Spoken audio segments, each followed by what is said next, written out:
"You'll never be good enough for me," my husband shouted, loud enough for the restaurant to go silent, forks freezing halfway to mouths. His friends laughed under their breath, the kind of laugh people use when they enjoy someone else's humiliation. I didn't flinch. I didn't defend myself. I just let the words fall, heavy and familiar, like rain I had been standing in for years. Inside, one thought echoed quietly. "So this is who you've decided to be today." I inhaled slowly, feeling the burn behind my ribs, then smiled. "And here's where I begin. Hi everyone, my name is Elena. And this is the night my marriage cracked open. Not loudly, not dramatically, but with a soft, barely audible snap that only I heard." His voice rang again behind me. "Go on, Elena. Say something. Or just cry like you always do." "Cry? Not today." "I'm not crying," I whispered almost gently. "I'm finally listening." That changed the air just slightly. Enough for his friends to look at each other, unsure whether this was still a joke. Because what they didn't know, what he didn't know, was that for weeks, something inside me had been shifting, quietly like a chair being pulled away from a long, heavy table. My heartbeat wasn't racing this time. It was steady. Too steady. As I picked up my bag, I could see the waiter watching, eyes full of concern. He'd seen scenes like this before. He knew the difference between a woman who was embarrassed and a woman who had just reached her limit. I walked toward the exit, feeling every step like a page turning. "Elena, don't you dare walk away from me," he barked. But I already had. The night air hit me like truth, sharp, cold, freeing. I got in my car, closed the door, placed my hands on the steering wheel, and exhaled all the years I had carried quietly. When I drove away, I didn't check the mirror once. Hours later, my phone buzzed.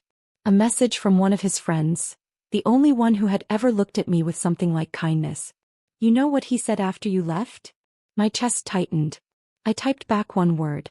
"What?" What I didn't know was that his answer would shatter everything I thought I understood, and ignite the revenge I never planned for, but desperately needed. His reply came 3 dots at a time, slow, hesitant, like he was deciding whether to tell me the truth or protect me from it. Then the message appeared. He laughed. Just that.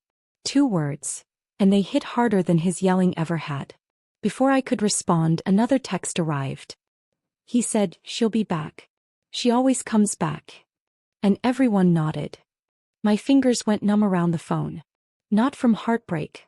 That part had already died quietly months ago. But from the realization that this was how they all saw me. Predictable, controllable, permanently orbiting around him like a tired, dimming moon.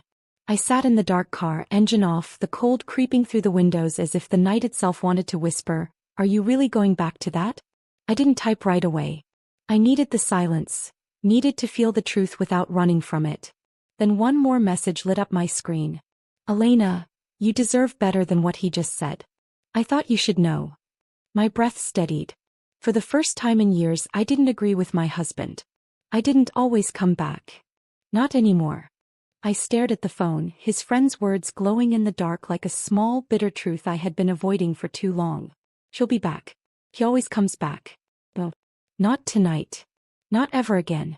I finally typed my response. Slow, steady, controlled. "Thank you for telling me. Don't text me again tonight." I wasn't angry at him. I just needed the world to go quiet. I leaned back in the driver's seat, watching the condensation on the windshield blur the streetlights into soft halos. It felt strangely peaceful, like the world had paused just for me to breathe. Inside the restaurant, his laughter probably echoed, confident and cruel. He thought he still owned my silence. My loyalty. My return. But while he mocked me in front of everyone, something inside me had shifted. A door had opened, quietly but firmly, to a version of myself I hadn't allowed to exist.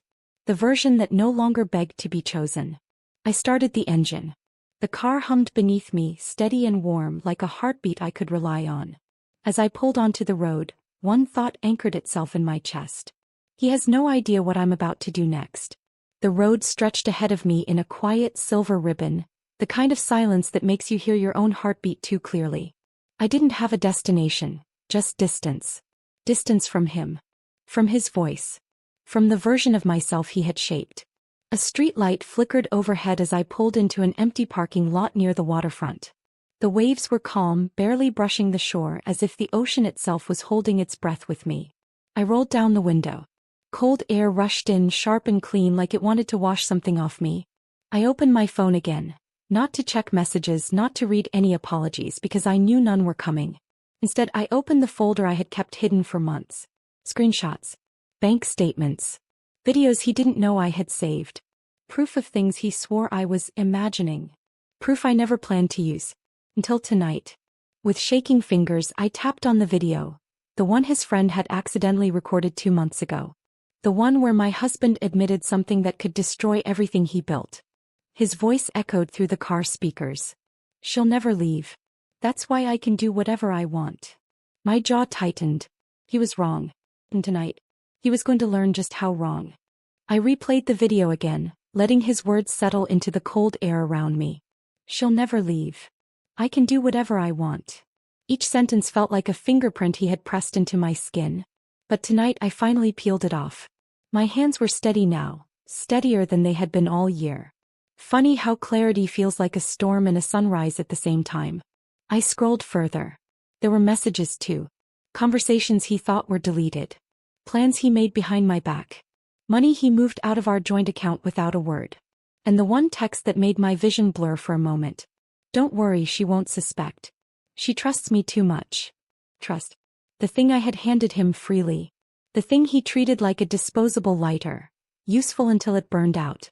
Outside, the waves hit the rocks with a soft, rhythmic persistence. A reminder. Even something gentle can reshape stone. I took a long breath and opened a new email draft. Not to him. Not to his friend.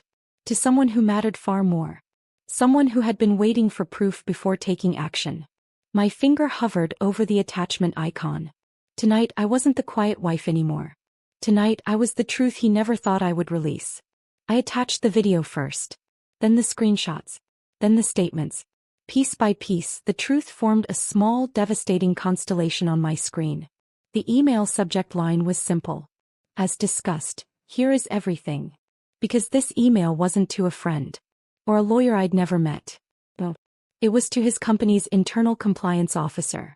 The one who had quietly reached out to me months ago, suspicious of his financial patterns but needing proof I didn't yet have the strength to gather. Until tonight. My thumb hovered over the send button.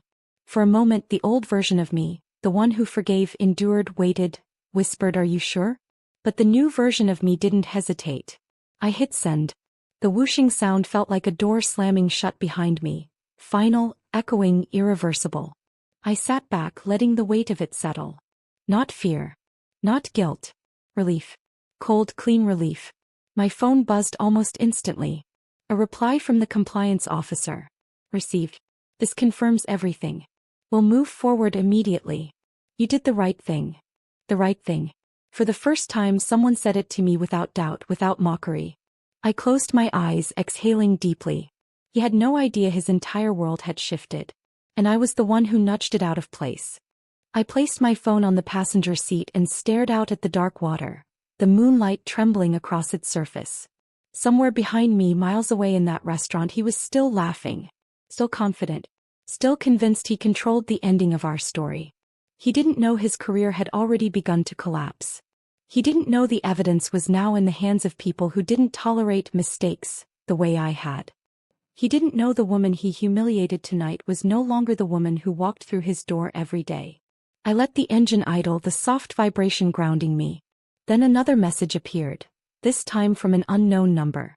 I hesitated before opening it. "Mrs. Hale, we need to speak. It's urgent."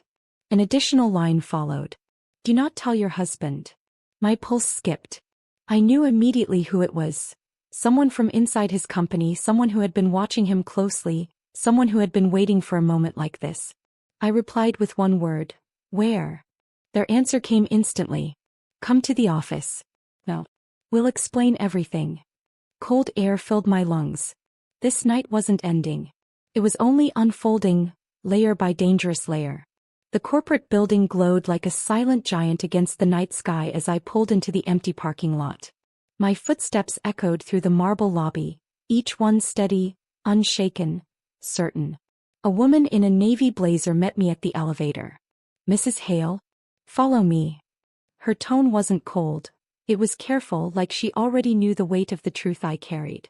She guided me into a conference room where two executives waited, files spread across the table like a quiet war. One of them gestured to a chair. "Sit. You've been through enough tonight." I did. They slid a stack of documents toward me. Bank transfers, false invoices, expense manipulation. My husband's signature everywhere. "We suspected internal fraud," the man said. "Your evidence confirms it. He's been under review for months. What you sent tonight sealed the case." I felt my breath leave me, not in fear but in release. Then the woman added softly, "And Elena, you're protected. Legally and financially. Everything he tried to hide, he'll be held accountable for." A single tear slipped down my cheek, not sadness, not joy. Freedom. By the time I left the building, my phone exploded with his calls. I didn't answer. I simply whispered into the night, "You were wrong. I didn't come back." The wind carried the truth away. Light unburdened mine.